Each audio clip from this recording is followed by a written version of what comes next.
이제 오늘 귀한 말씀 듣겠습니다. 오늘 우리 영광교회가 95주년이 되면서 이제 우리가 하나님 앞에 지나온 은혜에 감사하고 우리가 이제 새롭게 우리가 미래를 준비하는 마음으로 오늘 우리가 선교적인 교회를 꿈꾸며 하나님의 교회가 어떻게 주님이 기뻐하시는 교회로 나아갈 수 있는지 이제 오늘 그 첫 번째 시작을 우리가 귀한 말씀으로 듣기를 원합니다. 오늘 귀한 말씀을 전해주실 우리 이상은 교수님, 우리 선교적인 교회를 위해서 우리 미국과 한국과 전 세계로 다니면서 하나님의 귀한 말씀을 전하며 또 우리 교회 목사님들을 가르치시는 우리 귀한 분이십니다. 우리 아주 오늘 오셔서 오늘 귀한 말씀 전해주실 텐데 우리 여러분 우리 환영합니다 하는 마음으로 우리 박수로 우리 귀한 교수님 모시도록 하겠습니다. 환영합니다. 할렐루야. 95주년이라는 시간이 정말 의미가 깊은 시간이고 또 이 95주년 동안 교회를 세워오면서 얼마나 많은 성도님들이 헌신하고 또 기도하고 또 눈물을 흘리고 하나님을 위해서 살아왔을까 하는 생각을 잠시 해보았습니다. 특별히 이렇게 귀한 교회가 이렇게 건강하게 세워져 가는 데 있어서 또 사랑하는 우리 안세강 목사님 또 동화 사모님 함께 이렇게 동역하게 되어서 얼마나 감사한지 모릅니다. 우리 안 목사님은 사실 저 동기입니다. 그래서 신학교 동기이고 그런데 신학교 다닐 때는 별로 안 친했습니다. 그때는 사모님하고 친했고 제가 목사님을 잘 몰랐다가 미국에 와서 같이 유학생으로 이렇게 같이 공부하고 고생하면서 굉장히 친해졌습니다. 근데 우리 안 목사님께서 중간에 공부하시다가 이제 부름을 받고 교회를 개척하시게 되었어요. 그래서 교회를 개척하시면서 정말 힘든 그런 상황 가운데서 하나님의 그 교회를 세워가기 위해서 얼마나 많이 헌신하시고 또 노력하셨는지를 제가 옆에서 봐왔기 때문에 우리 안 목사님은 저에게 있어서는 그냥 친한 그 동료 또 그런 목사님이 아니라 제가 정말 사랑하고 또 존경하고 정말 진짜 목사다, 여러분 그런 거 있잖아요. 진짜 목사다 이런 생각을 늘 하는 목사님이신데 이렇게 하나님께서 때가 되셔서 또 한국으로 보내주시고 이렇게 성결교회 어머니와 같은 이런 교회에서 새로운 사역을 하게 되어서 얼마나 제가 감사한지 모릅니다. 여러분에게 축하를 해드리고 싶어요. 정말 좋은 목사님 모셨습니다. 네, 그리고 사모님도 너무 훌륭하시고 그래서 앞으로 우리 영광교회가 정말 이름에 걸맞게 하나님의 영광과 그의 나라를 위해서 귀하게 쓰임받을 수 있는 그런 교회로 더 성장하고 또 쓰임받을 줄로 믿고 또 축복합니다. 네, 우리 잠깐 기도하고 말씀 드리겠습니다. 참 좋으신 아버지 하나님, 지금이 95년 전에 세우셔서 이렇게 아름답게 성전을 또 마련해 주시고 우리의 마음과 우리의 영혼의 성전도 확장시켜 주시고 성장케 하시니 감사합니다. 주님, 이곳에서 부족한 종이 섰습니다. 주님께서 필요한 말씀 허락하여 주시고 주의 말씀으로 인하여서 우리의 가슴이 뛰고 또 우리의 시야가 열리고 하나님의 나라를 위해서 나아갈 수 있는 우리 모두가 될 수 있도록 축복하여 주시옵소서. 감사하며 예수님 이름으로 기도드렸습니다. 아멘. 할렐루야. 여러분, 저는 한 20년 전에 미국에 공부를 하러 갔습니다. 그리고 그곳에 있으면서 좋은 목사가 되기 위해서 공부를 하고 또 많은 교회를 연구하는 일들을 했습니다. 그런데 이제 교회를 연구하면서 교회의 가장 중요한 본질이 무엇인가라고 하는 것들을 고민하게 되었습니다.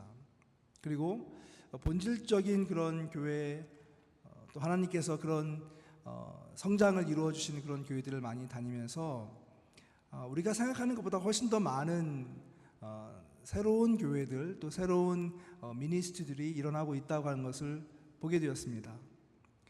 우리가 한 교회에서 신앙생활하면서 익숙해져 있는 또 우리가 봐왔던 이런 사역들이 우리에게 사실은 어떤 폼으로서 우리에게 다가오는데 하나님께서는 이 시대에 참 다양한 교회들과 다양한 그런 모습을 통해서 교회를 일으키시고 또 그분의 선교를 진행하고 있다고 하는 것을 발견하게 되었습니다. 진짜 많은 교회를 다녔습니다. 어떻게 보면 진짜 하나님께서 저에게 축복을 주셔서 남들이 보지 못하는 그런 장소와 교회와 사역들을 보게 하시면서 지금은 그런 교회들을 가르치고 또 강의하고 또 설교를 하지만 사실은 그 모든 여정을 통해서 가장 많은 혜택을 받고 수혜를 받은 사람이 저 자신이었습니다. 왜냐하면 지금 말씀드린 것처럼 하나님께서 일하고 있는 현장들을 보면서 하나님께서 지금 이 시대에 어떤 사람들과 어떤 교회들을 통해서 그분의 일을 하고 있는가라고 하는 것을 직접 볼 수 있었기 때문에 그렇습니다. 그리고 앞으로 우리 교회가 새로운 시대에 맞게 이 일을 감당하기 위해서 어떤 방향으로 나아가야 될 것인가라고 하는 것들도 어렴풋이 볼 수 있는 그런 은혜를 저에게 주셨습니다. 많은 교회를 다니면서 최근에 기억에 남는 교회가 몇 개의 교회가 있어서 여러분하고 먼저 그 이야기를 좀 나누려고 합니다. 제가 살고 있는 동네에 좀 멀지 않은 곳에 새롭게 성장하고 있는 아주 유명한 교회가 있습니다. 리얼 라이프 처치라고 하는 교회인데 이 교회가 최근에 굉장히 빨리 성장하고 또 많은 사람들이 모임을 갖고 있어서 유명해졌습니다. 그런데 어느 날 사람들이 이 교회에 대해서 이야기하면서 이 교회를 가리켜서 리얼 라이프 처치, 이 교회는 배운 대로 사는 교회다, 이런 이야기를 하는 거예요. 아직 보여주지 마시고요. 네. 그런데 이 교회를 보시면 알겠지만 사진에서 보는 것처럼 굉장히 큰 건물과 또 보이진 않지만 굉장히 큰 파킹랏을 가지고 있고 시설이나 여러 가지 프로그램이나 너무너무 탁월한 그런 교회입니다. 그런데 이 교회가 단순하게 어떤 시설과 그런 프로그램에 의해서 성장하는 것이 아니라 지금 말씀드린 것처럼 이 교회가 성장하는 것은 성도들이 배운 대로 살아가는 그 원동력 때문에 교회가 성장한다고 하는 것이에요. 너무 궁금해서 이 교회를 제가 가보았습니다. 그리고 가봤더니 정말 이 교회 좀 독특한 것이 뭐냐면 교회에 갔더니 교회 바깥에서 예배를 드릴 수 있게 해놓은 거예요. 여러분이 사진에 보는 것처럼 이렇게 계단식으로 만들어 놓고 아이들이 뛰어놀 수 있게 만들어 놓고 또 지금 화면은 잡혀 있지 않지만 큰 LED 스크린을 2개 가지고 있어서 바깥에서도 예배를 드릴 수 있도록 해 놓았습니다. 좀 독특한 그런 모습이었어요. 그리고 이제 안으로 들어가 보았더니 안에 사진 보여주시고요. 이 안에는 완전 극장처럼 교회를 만들어 놓았습니다. 여러분 잘 안 보이겠지만 여러분 극장에 가면 의자에 뭐가 달려 있습니까? 극장을 좀 다녀보시는 게 좋을 것 같아요. 거기 가면 컵 홀더라는 게 달려 있습니다. 그래서 영화를 볼 때 팝콘도 넣고 음료수는 먹을 수 있게끔 나는 해놨는데 여러분 교회에 가서 교회에 컵 홀더가 달려 있는 교회를 본 적 있습니까? 아마 한 번도 본 적 없을 거예요. 저도 그렇게 많은 교회를 다녀봤지만 교회 의자에 컵 홀더가 있는 교회는 처음 봤습니다. 완전히 극장처럼 교회를 만들어 놓고 예배를 드리는데 예배는 1시간짜리 예배를 드리는데 한 20분 정도 찬양팀이 나와서 아주 세련되게 예배를 인도하고 또 목사님이 나오셔서 한 30분 정도 설교를 깔끔하게 하고 그리고 한 5분 정도 성찬을 하고 그리고 축도를 하고 마치는 거예요.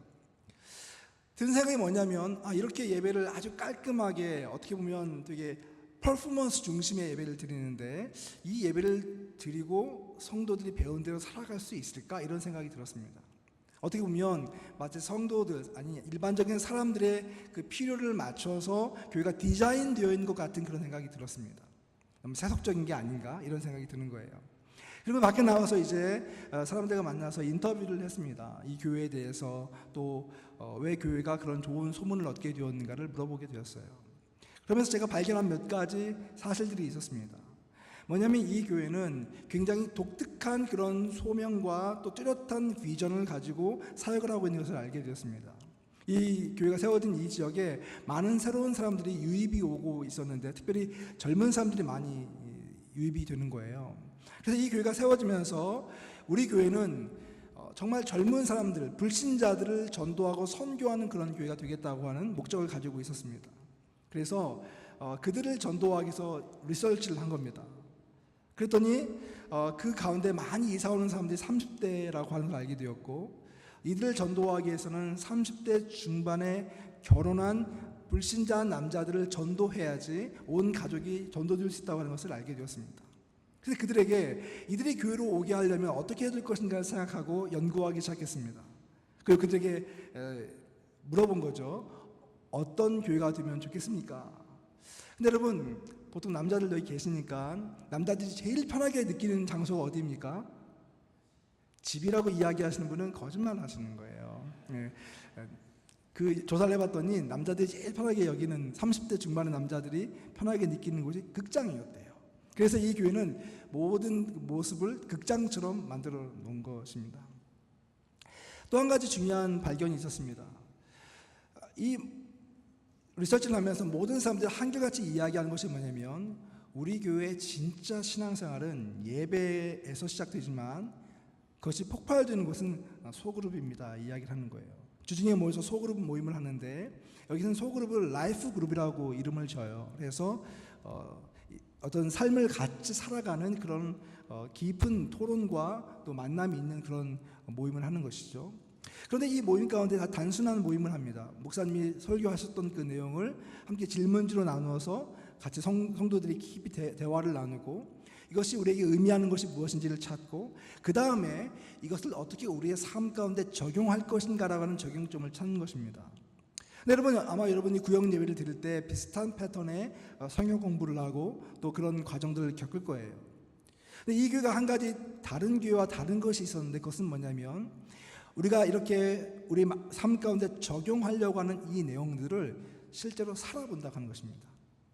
우리 그룹 전체가 이번 주에 적용할 수 있는 것이 무엇인가를 같이 한 가지씩 찾고 실제로 이것을 삶의 자리에 나가서 함께 실천하는 것입니다. 여러분, 이 교회가 수천 명의 사람들이 모이기 때문에 수백 개의 소그룹이 있습니다. 근데 수백 개의 소그룹들이 일주일에 한 번씩 밖에 나가서 세상을 섬기면서 복음을 살아내는 삶을 살아가는 거예요. 그러다 보니까 이 교회 주변에 있는 사람들이 이 교회를 보면서 뭐라고 이야기하냐면 저 교회는 액션이 있는 교회야. 실천이 있는 교회야. 그리고 정말 이 복음을 삶으로 살아내려고 하는 그런 모습을 갖고 있는 교회야. 이런 이야기를 하면서 이 교회가 배운 대로 사는 교회라고 하는 소문이 난 것을 알게 되었습니다. 정말 이 교회가 타겟 삼은 것처럼 많은 불신자들이, 젊은 사람들이 교회에 오기 시작하고 그들이 가정을 위해서, 그들의 자녀들을 위해서 프로그램을 개발하고 그러면서 교회가 폭발적으로 성장하고 있는 모습을 보았습니다. 또 한 개의 교회를 제가 소개하려고 하는데 이 교회는 지금 제가 보여준 교회와는 정반대의 모습의 교회입니다. 성도가 한 15명에서 20명 정도밖에 안 되는 아주 작은 교회예요. 책을 읽게 되었는데 그 책의 저자가 이 교회를 이야기하는 겁니다. 이 교회를 가봤더니 정말 초대교회 같은 교회다. 그리고 정말 복음이 살아있고 예배가 살아있고 그래서 이 교회가 너무너무 아름다운 교회라고 하는 거예요. 그래서 제가 그 교회를 막 찾아봤더니 너무 감사하게 제가 살고 있는 집하고 멀지 않은 곳에 이 교회가 있었습니다. 지금도 이 교회가 있을까? 하고 이제 이 목사님 페이스북을 찾아서 연락을 했더니 지금도 이 교회가 있다고 하는 거예요. 그래서 제가 만나서 이 목사님하고 이제 교회를 한번 가보고 싶다고 그랬더니 오라고. 10년 만에 이제 제가 그 교회를 가게 된 거죠. 근데 이 교회에 갔을 때 너무 놀라운 것은 뭐냐면 10년이 지났는데 성도 수가 15명이에요.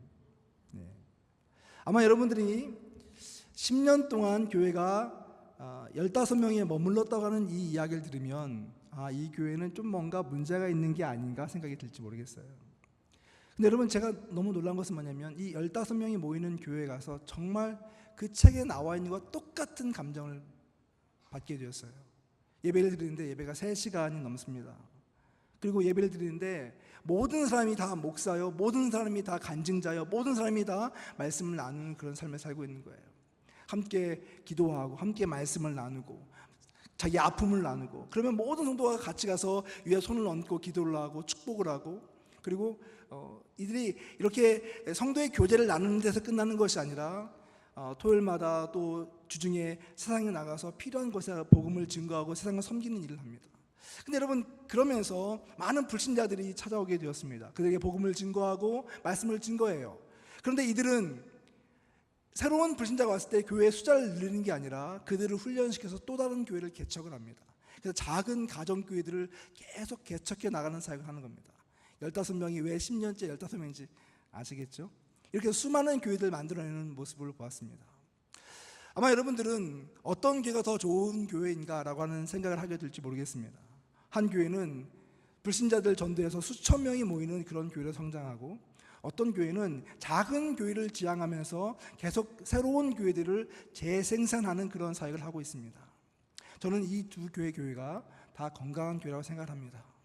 왜냐하면 하나님께서는 어떤 교회의 형태와 어떤 폼에 의해서 교회가 건강하다고 이야기하는 것이 아니라 그 교회가 정말 살아있는 비전과 목적을 가지고 있는가, 하나님이 이 교회를 통해서 하시고자 하는 그 사명을 붙잡고 있는가가 더 중요하기 때문에 그렇다고 하는 사실이에요. 여러분, 제가 처음 미국에 갔을 때, 제가 미국에 갔을 때는 그 동기가 아주 그냥 단순했습니다. 지금처럼 공부를 해서 교수가 되고 또 뭐 가르치는 사람이 되겠다 이런 생각을 해본 적 없고요. 앞으로 목회를 좀 더 잘하기 위해서 미국에 가서 좀 건강한 교회들을 보고 또 좋은 교회를 보고 성장하는 교회를 보고 한국에 돌아오면 훨씬 더 영향력 있는 목회자가 되지 않겠는가, 이런 생각으로 사실 미국에 갔습니다. 미국에 가서 8년 동안 학생으로 공부를 했는데 그 8년 동안 굉장히 많은 변화가 있었습니다. 왜냐하면 미국에 가기 전까지만 하더라도 미국 교회가 살아있다고 하는 이야기, 또 유명한 교회가 많이 있다는 이야기, 또 한국 교회가 막 성장하고 세계 선교를 책임진다고 하는 그런 이야기를 많이 들었습니다.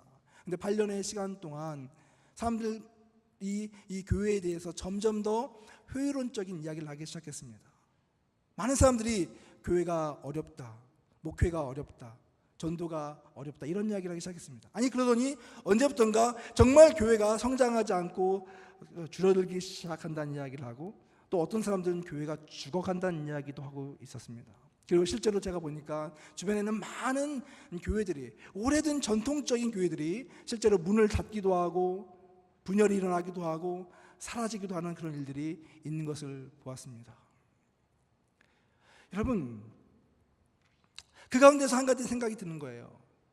교회는 하나님께서 세우시고 예수 그리스도의 그런 핏값으로 세워진 교회인데, 그분의 교회인데 어떻게 교회가 이렇게 무기력하게 세속화의 물결에 무릎을 꿇고 줄어들고 죽고 사라진 일이 발생할까?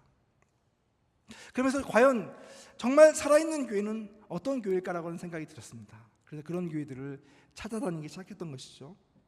근데 놀라운 사실은 뭐냐면, 이렇게 전반적으로 많은 교회가 위축이 되고 약해지는 그런 가운데서 새롭게 일어나고 새롭게 부흥하는 그런 교회들이 굉장히 많이 있는 것을 또 보게 되었습니다. 그것이 저에게서는 굉장히 큰 기쁨이었고 또 큰 도전이었습니다.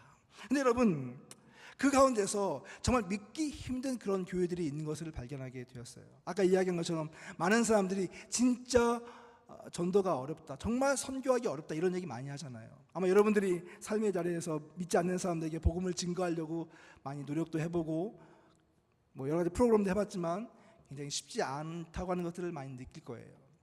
근데 여러분, 어떤 교회들을 보니까 그렇게 어려운 상황 가운데도 불구하고 폭발적인 성장을 이루고 있는데, 이 성장이 다른 교회를 다니는 사람들이 전입이 되어서 성장하는 것이 아니라 실제로 불신자들에게 복음을 증거하면서 그 복음의 능력에 의해서 성장하는 교회들이 있는 것을 보았어요.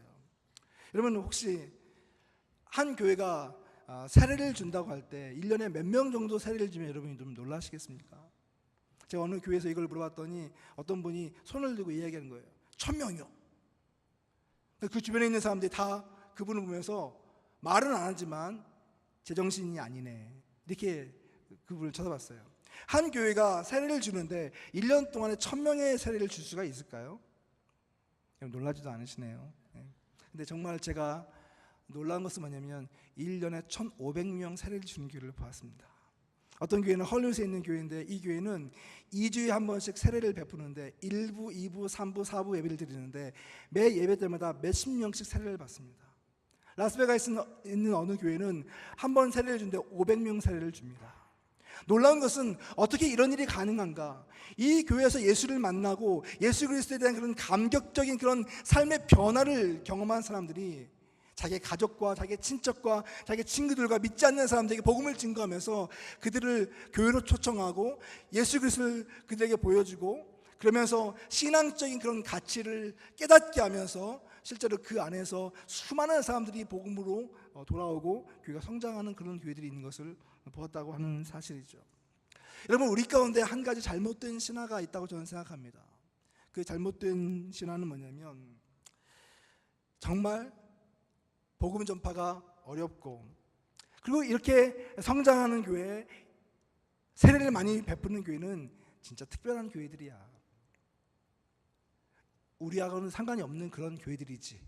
그 교회는 굉장히 훌륭한 목사님이 있고, 굉장히 훌륭한 프로그램이 있고, 굉장히 훌륭한 타고난 뭔가가 있기 때문에 그런 일이 발생하지, 우리 같이 평범한 교회들은 그런 일이 일어날 수 없어. 이런 생각들을 너무나 많은 사람들이 하고 있는 것을 저는 보았습니다. 여러분, 하나님의 나라를 우리가 생각하고 하나님의 선교를 이야기할 때 우리가 한 가지 새로운 관점을 가져야 돼요. 그것은 사실은 성경에서 이야기하고 있는 하나님 나라에 대한 비밀입니다. 하나님의 나라가 어떻게 세워지고 성장해 가는가라고 하는 것을 우리가 성경적인 관점으로 볼 수 있을 때 이 시대의 교회의 미래를 볼 수 있다고 하는 사실이죠. 여러분, 사실 성경을 보게 되면 예수 그리스도께서 이 땅에 오셔서 우리를 위해서 대속적인 죽음을 죽으시고 부활하신 이후에 하나님의 나라를 이제 이 땅에 세워가기 위해서 그의 제자들을 부르시는 장면이 나오게 되죠. 그런데 여러분, 이 예수님께서 하셨던 이 사역들을 가만히 들여다보면 사실 우리가 이해하기가 어려운 내용이 되게 많습니다. 가장 이해가 안 되는 것이 예수님의 제자들의 모습입니다. 여러분, 생각해 보세요. 하나님께서 하나밖에 없는 그의 외아들을 이 땅에 보내셔서 구원 사역을 이루기 위해서 그의 생명을 바치게 하셨어요. 그의 모든 것을 다 바치셔서 그 구원 사역을 이루셨는데, 그리고 그 사역을 이어가는 다음의 계승자들이 어떤 사람이었는가 생각해 보세요. 예수님의 제자들을 보게 되니까 마태, 마가, 여러 많은 제자들 가운데서 특별히 우리가 아는 직업군이 나와 있는 제자들이 있습니다. 베드로, 야고보, 안드레, 요한, 이런 사람들요. 이런 사람들의 직업은 뭐였습니까?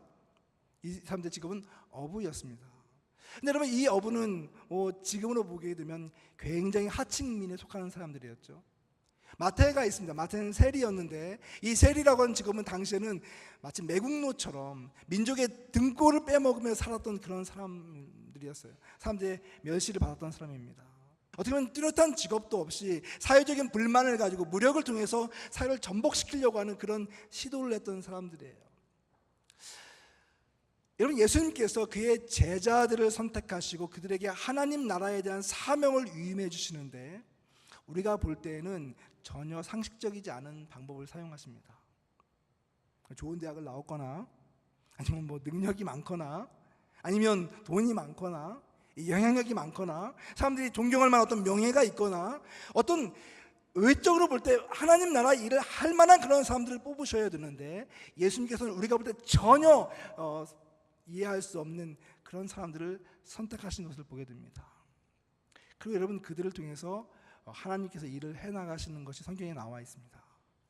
근데 여러분, 참 놀라운 것은 그 제자들뿐만 아니라 그 이후에 발생하고 있는 그 교회의 사역도 역시 마찬가지라고 하는 이야기입니다. 여러분, 성경을 보게 되면 사도행전 2장에 보면 성령의 역사를 통해서 교회가 폭발적인 성장을 경험하는 것을 보게 되죠. 그리고 하루에 3,000명, 5,000명씩 성장하는 그런 폭발적인 부흥이 있었습니다. 근데 여러분 아십니까? 그 부흥이 별로 오래가지 못했어요. 사도행전 8장에 가게 되면 그 부흥이 끝이 나고, 아니 어쩌면 그 외부적인 그런 압력과 그런 핍박에 의해서 교회가 뿔뿔이 흩어져야만 되는 그런 상황이 발생하게 되었습니다. 교회가 좀 되려고 하는데요, 좀 분위기가 좋은데요, 이제 좀 성장하고 세상에 좀 영향을 미칠 만한 그런 준비가 돼가고 있는데요, 근데 핍박이 와서 더 이상 예루살렘에 머물 수 없는 상황이 된 거예요. 네, 여러분, 성경에서 이것을 아주 재미있게 묘사를 합니다. 우리 사도행전 8장 1절 말씀을 같이 한번 읽어볼까요? 시작.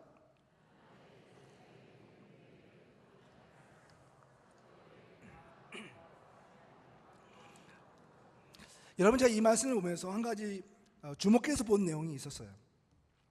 예루살렘에 있는 교회에 큰 박해가 있었는데, 예루살렘 교회를 지키기 위해서 남아있는 사람들은 사도들이었고, 그 이외의 모든 성도들은 유대와 사마리아로 흩어졌다. 근데 여러분, 이 말씀이 좀 더 지나가면 소아시아로, 또 로마 전 지역으로 이 초대교회 성도들이 흩어져 가는 모습을 보게 됩니다. 일종의 선교사로 파송을 받고 복음을 증거하기 위해서 그들이 다른 곳으로 보냄을 받는 것이 아니라, 위험하고 어렵고 힘들기 때문에 안전을 위해서 그들이 피난을 가게 된 거예요. 근데 여러분, 그 다음에 말씀이 너무 놀랍습니다. 8장 4절 말씀을 같이 한번 읽어보겠습니다. 시작. 그 흩어진 사람들이 두루 다니며 복음의 말씀을 전할세. 여러분, 저는 이 말씀을 보면서 좀 이해가 안 가는 거예요. 지금 우리가 보는 것처럼 이들은 위협을 느끼고 안전을 위해서 피난을 가고 있는 도망자들인데, 그 도망자들이 그 영향력이 없이 사회의 가장 밑바닥에 있는 나라를 잃은 사람들인데, 그들이 가는 곳곳에서 흩어지면서 뭘 했냐면 복음의 말씀을 전했대요. 그리고 그들이 가는 곳곳마다 교회가 세워지기 시작하고, 그 교회를 통해서 그 지역과 그 동네가 기쁨이 충만했다고 하는 이야기들이 성경에는 계속해서 반복되어서 나오는 것을 우리는 보게 된다고 하는 것입니다. 저는 이 말씀을 묵상하면서 이런 생각을 하게 되었어요. 여러분, 교회라고 하는 것이 무엇인가라고 하는 것입니다. 여러분, 교회가 능력이 있는가 능력이 없는가라고 하는 것은 교회가 얼마나 좋은 건물을 가지고 있고 얼마나 많은 사람들이 모여있고 얼마나 좋은 프로그램이 있는가와 직결되는 문제가 아니라고 하는 것을 보게 돼요. 진짜 교회인가라고 하는 것은 이 교회가 정말 하나님이 주신 그 사명을 붙잡고 우리가 무엇을 위해서 살아야 되는가, 어디에 우리의 힘과 우리의 에너지를 투자해야 되는가, 우리가 어디에 집중해야 되는가라고 하는 것을 분명히 알고 그러한 삶을 살아낼 수 있는 진짜 그리스도의 공동체, 그리스도인의 공동체가 교회라고 하는 것을 우리는 발견하게 된다고 하는 거예요. 여러분, 정말 놀라운 것은요, 이 초대교회 성도들이 흩어져 가면서 하나님의 나라가 실제적으로 부흥을 하고 성장이 일어나는 거예요. 여러분, 지금 우리가 볼 때는 이 일이 과거의 일이니까 뭐 그랬나 보다 생각이 들겠지만, 사실 저는요, 미국에 살면서 이 일이 정말 말도 안 되는 일이다라고 하는 것을 알게 되었습니다. 제가 살고 있는 아파트는 아주 조그만 아파트인데요, 한 20가정이 좀 안 되는 그런 조그만 아파트에 살고 있어요. 근데 저희 아파트에도 보면 여러 민족의 사람들이 살고 있습니다. 아시안도 있고, 또 라틴계 사람도 있고, 또 백인계 사람도 있고, 또 뭐 히스패닉도 있고, 뭐 아랍에서 온 사람도 있고, 중국 사람도 있고, 뭐 굉장히 많은 사람들이 이 조그만 아파트에 살고 있어요. 그리고 우리는 어떤 말을 쓰냐면 영어를 씁니다. 물론 영어가 서로 불편해요. 그렇지만 영어라는 걸 통해서 같이 의사소통을 합니다. 근데 여러분, 같은 언어를 사용하면서 같이 같은 공간에 살고 있음에도 불구하고 복음을 증거한다는 게 너무 어렵다고 하는 것을 저는 매일 느낍니다. 아니, 미국까지 가지 않고 이 한국에서 여러분 같은 언어를 사용하고 같은 문화를 가지고 있으면서도 이곳에서 복음을 증거하는 게 갈수록 어려워지는 것을 여러분은 경험할 거예요. 근데 여러분, 이 당시에 1세기, 2세기, 3세기의 시대를 보게 되면 문화도 다를 뿐만 아니라 결국 언어도 달랐고요, 그리고 이동수단도 없었어요. 더군다나 이들은 말씀드린 것처럼 사회적인 어떤 영향력을 미칠 수 있는 그런 계층의 삶이 아니었어요. 그런데 여러분, 이들을 통해서 복음이 증거가 되고 교회가 세워지기 시작하는 거예요. 예수를 안 믿는 사람들이 예수를 믿기 시작하는 거예요. 계층이 다른 사람들이 예수를 받아들이기 시작하는 거예요. 삶이 바뀌기 시작하는 거예요. 그러면서 여러분, 3세기, 4세기가 지나고 나니까 로마가 기독교 국가가 되는 일이 발생을 했어요. 여러분, 이게 말이 되는 얘기입니까? 거의 불가능한 일이 기록되고 이것이 역사화되었던 것을 보게 됩니다. 근데 여러분, 이것이 우리만 궁금한 게 아니라 사실은 일반 사회학자들도 이해가 안 갔나 봐요. 미국의 아주 유명한 사회학자는 로드니 스타크라고 하는 사회학자가 있는데, 이 사람이 이것을 어떤 신앙적인 관점이 아니라 사회학적인 관점으로 연구를 하기 시작했습니다. 도대체 초대교회가 어떤 일이 있었길래 이렇게 그 말도 안 되는 상황 가운데서 이 소수의 사람들이 로마라고 하는 대제국을 300년, 400년 만에 기독교화시킬 수 있었을까? 그래서 그가 쓴 책이 Rise of Christianity라고 하는 책이에요. 기독교의 발행이라고 하는 책인데, 여러분, 이 책에 보면 이분이 뭐 어떤 우리가 이야기하는 기적과 어떤 이사와 이런 것을 다 제외하고 그냥 순수한 과학적 데이터를 모아가지고 이 연구를 했습니다. 그러면서 기독교가 어떻게 성장하게 되었는지를 차트로 보여줍니다. 여러분 보시는 것처럼 처음에 한 AD 40년경에는요 한 1000명 정도의 기독교인이 있었다고 봅니다. 근데 그 당시에 로마 인구가 한 600만 명 정도 되었는데 이 숫자는 0.0017%밖에 안 돼요. 아주 극히 적은 숫자죠. 100년이 지났습니다. 100년 동안 우리가 아는 것처럼 이 성경에 기록되어 있는 이 놀라운 기적과 이사들이 많이 발생했는데, 이 기간 동안 겨우 100년의 시간 동안 겨우 성도가 많이 늘지 않았습니다. 0.07, 0.1%도 안 되는 숫자에 불과했습니다. 또 100년이 지났습니다. 250년이 지났더니 그때 비로소 1.9%의 기독교인이 되었어요. 여러분 사실 200년 동안 선교를 열심히 했는데 목숨 걸고 했는데요, 전체 인구의 1.9%밖에 기독교인이 나타나지 않았습니다. 참 놀라운 일이 발생합니다. 250년부터 300년이 되고 300년에서 350년이 되니까 이 숫자가 제법 많아지는 거예요.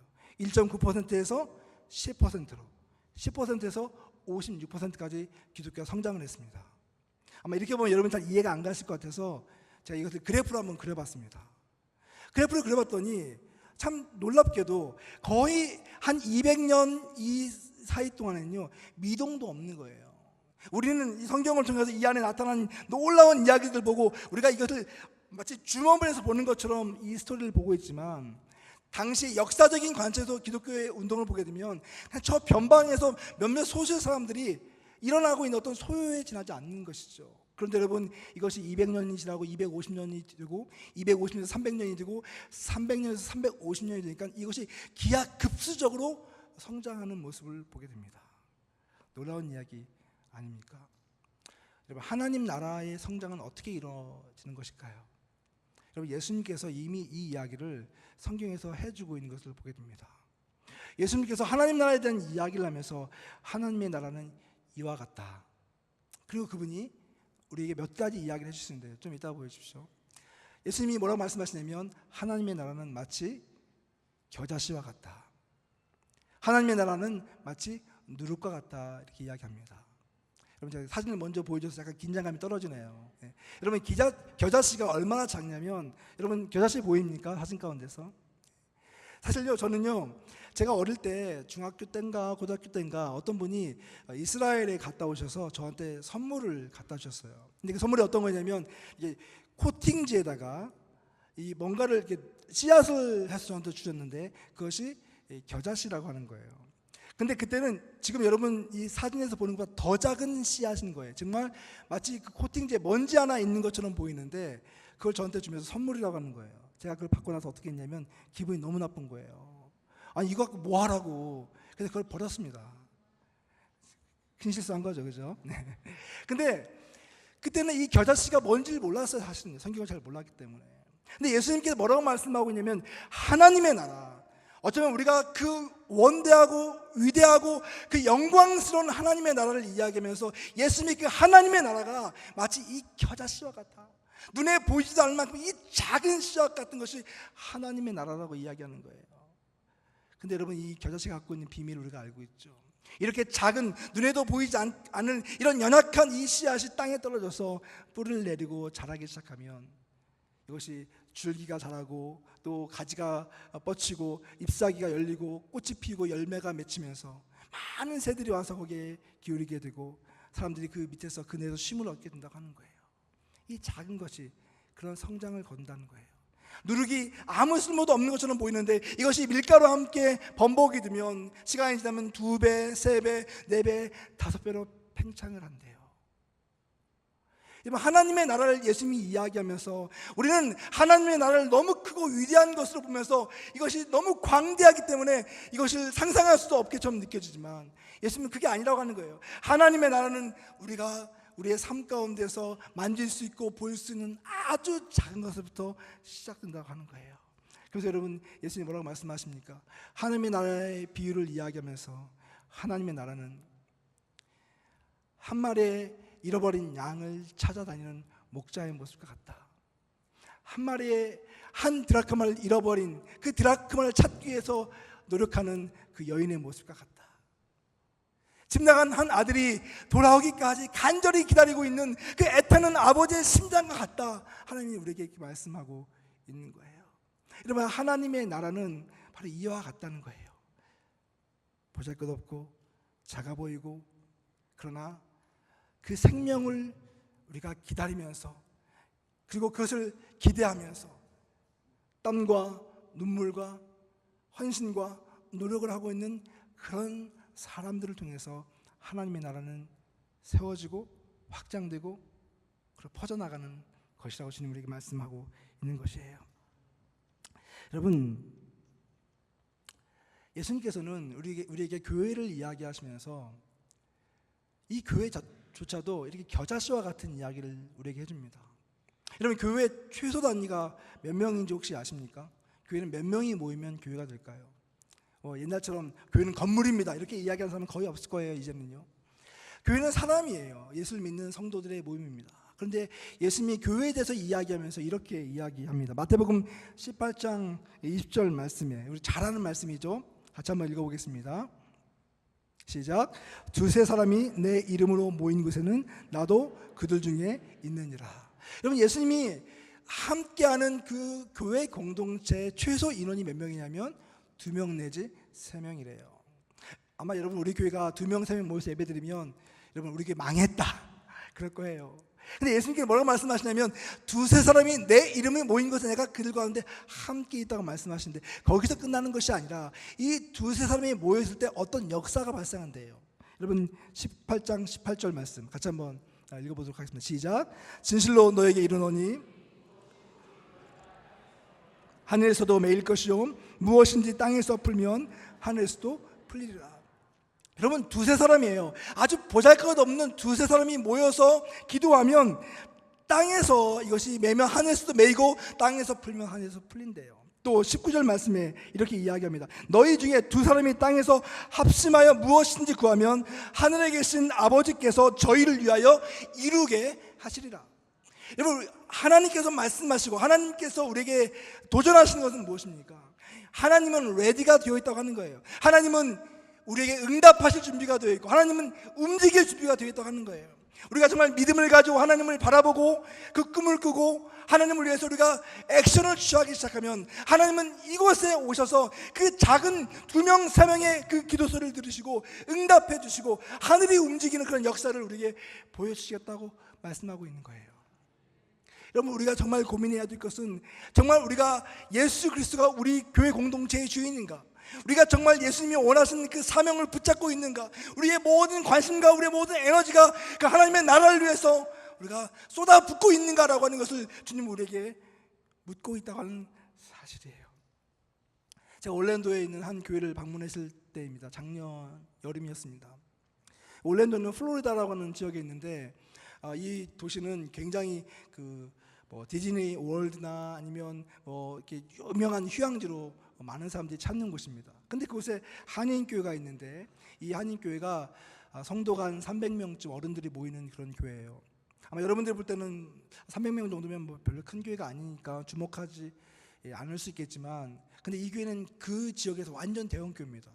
왜냐하면 한인들이 한 3,000명에서 4,000명 정도 있기 때문에 그 3, 4,000명 되는 한인 가운데 300명의 어른들이 그 교회를 다니고 있으니까 뭐 어마어마하게 큰 교회 아니겠습니까? 근데 여러분, 이 교회를 제가 가서 너무 놀란 게 있어요. 왜냐하면 이 교회는요, 한인들이 많지 않기 때문에 한인이 어디에서 출연했다라는 소식이 들면 이 성도들이 안테나를 반듯 세워서 그 사람을 찾아갑니다. 그래서 누가 오면 그 사람들을 자기의 집으로 초청을 해요. 그리고 그들에게 같이 음식을 나누고 그리고 그들과 함께 삶을 나눕니다.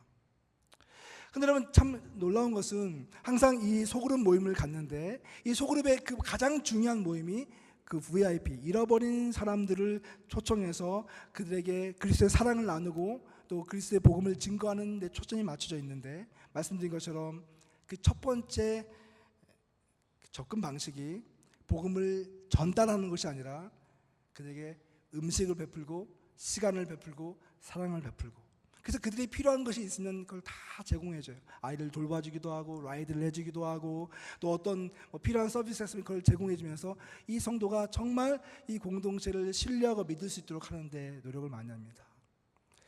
제가 한 그 집사님을 만나게 되었는데 그분이 그 소그룹의 리더예요. 근데 자기가 왜 이 리더가 되었는지를 이야기하는 겁니다.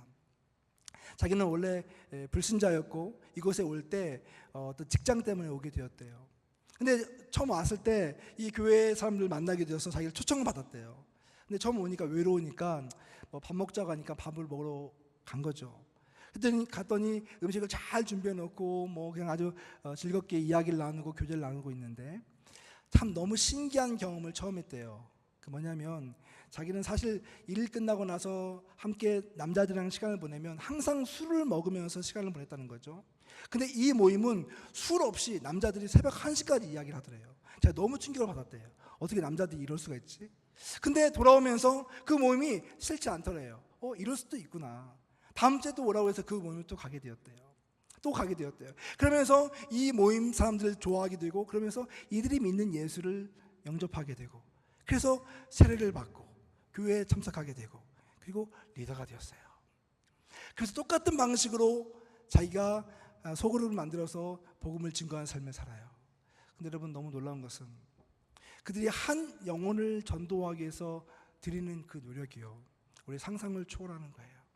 한 사람을 초청하는데 이 한 사람을 위해서 1년, 2년, 어떤 사람은 3년, 어떤 사람은 5년, 어떤 사람은 7년 동안 섬겼대요.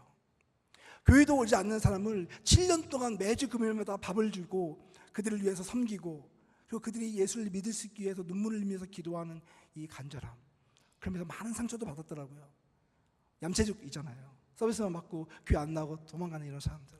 근데 그럼에도 불구하고 이들이 그런 어떤 헌신적인 삶을 통해서 아무런 보상도 요구하지 않고 자기의 삶을 통해서 복음을 증거하려고 하는데, 그러면서 놀라운 것은 이들의 신앙이 성장하기 시작하는데, 여러분, 저는요 되게 부끄러웠습니다.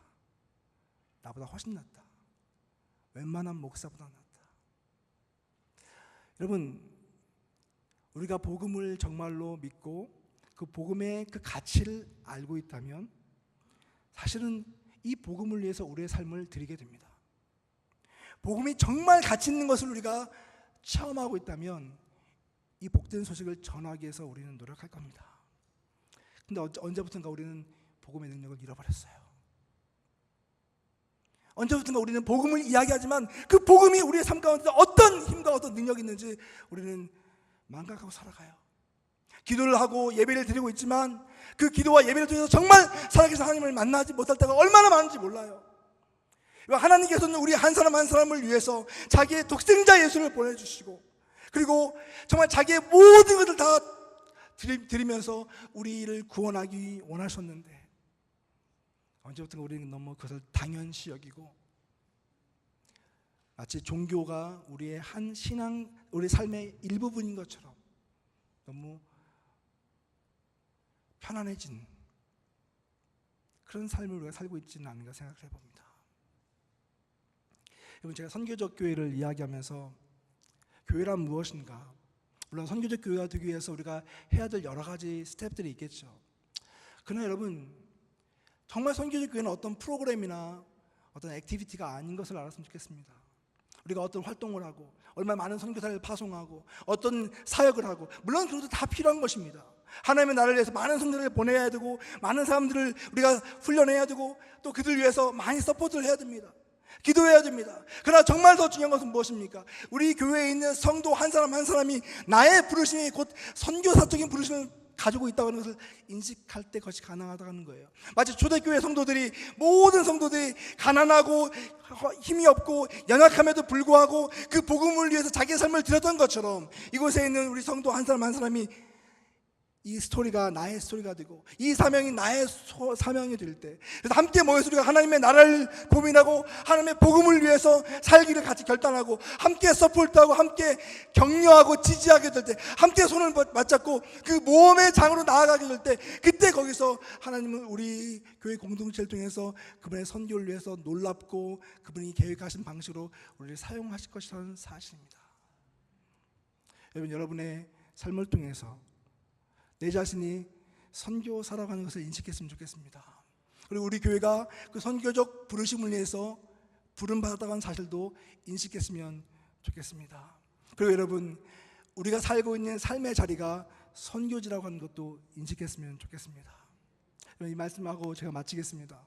여러분, 이 시대가 정말 얼마나 선교지가 되어가고 있는지요. 사실은요, 여러분, 우리 가정이 선교지예요. 여러분, 미국에 살다 보니까 미국에서는요, 대학교가 되면 아이들이 집을 떠나거든요.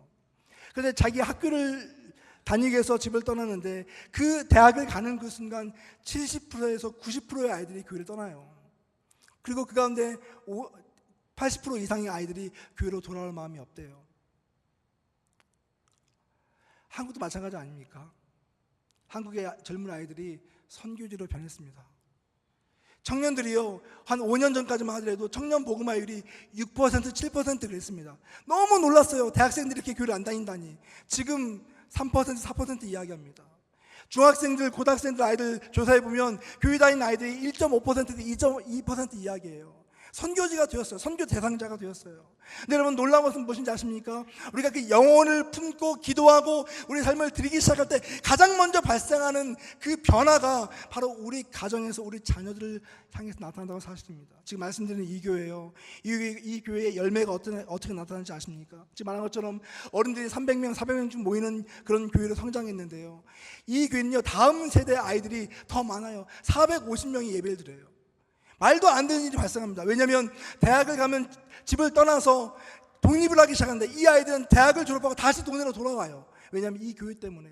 이 교회가 진짜 교회고 복음이 살아있는 교회고 하나님이 우리를 사랑하시는 그 공동체라고 하는 것을 알기 때문에 이들이 다시 돌아와서 자기 믿지 않는 친구들 전도하고 복음화를 위해서 노력하고 선교하는 그런 삶을 살아가면서 어른들보다 아이들이 더 많이 모이는 교회로 성장하는 것을 보았습니다. 여러분, 영광교회가 이제까지 95년의 역사를 경험하면서 성장도 하고 때로는 아픔도 경험하고 또 성숙하기도 하고 또 상처도 있고 그랬을 것입니다. 근데 여러분, 사실은요, 95년 동안 이 교회가 지탱되어져 왔다고 하는 그 사실이 기적입니다. 여러분, 보통 교회들은요 25년에서 30년이면 그 수명이 끝나요. 로컬 처치, 그냥 지역 교회들이 25년에서 30년이 되면 노쇠가 돼서 교회 문을 닫습니다. 영광교회요 95년을 지내왔습니다. 그것은 아까 말한 것처럼 이 교회를 향한 하나님의 특별한 은혜가 있었고 또 이 교회 공동체에서 흘린 많은 눈물과 기도와 헌신이 있었기 때문에 가능했을 것입니다. 그런데 여러분, 한 번 더 여러분 도전하고 싶은 것이 이것입니다. 이제까지 왔던 95년의 역사, 앞으로 맞이하게 될 그 100년의 역사를 기대하면서 그것을 자랑으로 끝내는 것이 아니라 이 역사가 우리 다음 세대로 이어져서 하나님께서 이 영광교회를 통해서 150년, 200년 지속적으로 이 나라와 이 민족과 전 세계 열방을 깨우는 그런 교회로 성장할 수 있도록, 건강해질 수 있도록 여러분 새로운 변화와 도전을 하지 않으시겠습니까? 하나님이 부르시는 그 부르심에 나의 삶과 우리의 그 목적을 주님께 드림으로 인하여서 우리가 여기에 안주하는 것이 아니라 끊임없이 변화하고 끊임없이 새로운 도전을 감당하면서 다음 세대를 살리고 지역사회를 변화시키고 세계 선교를 책임질 수 있는 저와 여러분 되기를 주의 이름으로 축원합니다. 같이 기도하겠습니다.